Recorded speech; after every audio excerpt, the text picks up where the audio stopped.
ऐका बालमित्रांनो, आजच्या कथेचं नाव आहे लोभी कोल्हा. एकदा एक भिल्ल शिकार करण्यासाठी निघाला. तो जंगलामध्ये सावजाच्या शोधात फिरत होता. इतक्यात त्याची नजर एका धष्टपुष्ट डुकरावर पडली. त्या डुकराची शरीरयष्टी धिप्पाड आणि मजबूत होती. शत्रूला क्षणभरात फाडून काढतील असे टोकदार आणि तीक्ष्ण दातही होते. अशा त्या धष्टपुष्ट डुकराला पाहून भिल्लाला आनंद झाला. त्याने लगेच धनुष्य हातात घेतला, त्यावर बाण चढवला, मग प्रत्येच्या कानापर्यंत ओढली आणि बाण सोडला. बाण लागताच डुक्कर घायाळ झाले आणि त्याने रागारागाने भिल्लावर झडप घातली. त्याने आपल्या तीक्ष्ण दातांनी भिल्लाचे पोट फाडले. भिल्ल तडफडत जमिनीवर कोसळला. त्याच्या शरीरातून भळाभळा रक्त वाहून गेले. त्यामुळे तो मरण पावला. घायाळ डुक्करसुद्धा थोडा वेळ वेदनांमुळे आक्रोश करत होते. त्यानंतर ते सुद्धा मरण पावले. एक कोल्हा फिरत फिरत तेथे येऊन पोचला.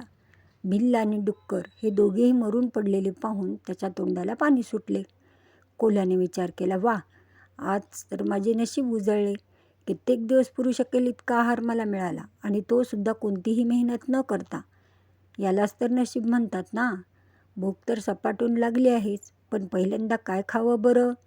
पहिल्यांदा डुकराचं मांस खावं की भिल्लाचं? कोणाचंही मांस अगोदर खाल्लं तरी ते थोडंच खाल्लं पाहिजे, म्हणजे ते अनेक दिवस पुरू शकेल. इतक्यात कोल्ह्याची नजर धनुष्याच्या प्रत्यंचेवर पडली. त्याने विचार केला की असं करावे की प्रथम या धनुष्याची दोरीच खावी. ही नक्कीच कुठल्या तरी प्राण्याच्या चांगल्याशा स्नायूपासून बनलेली दिसते. असा विचार करून कोल्ह्याने धनुष्यावर बसवलेली दोरी तोंडात घातली आणि तो ती खाऊ लागला. कोल्ह्याच्या दातामुळे ज्या क्षणी धनुष्याची दोरी तुटली, त्या क्षणी वाकून बांधलेले धनुष्य झटकन सरळ झाले आणि धनुष्याचे टोकदार टोक खसकन कोल्ह्याच्या डोक्यात घुसले. कोल्ह्याच्या तोंडून किंचाळी बाहेर पडण्यापूर्वीच त्याचे प्राण निघून गेले. आवडली ना गोष्ट?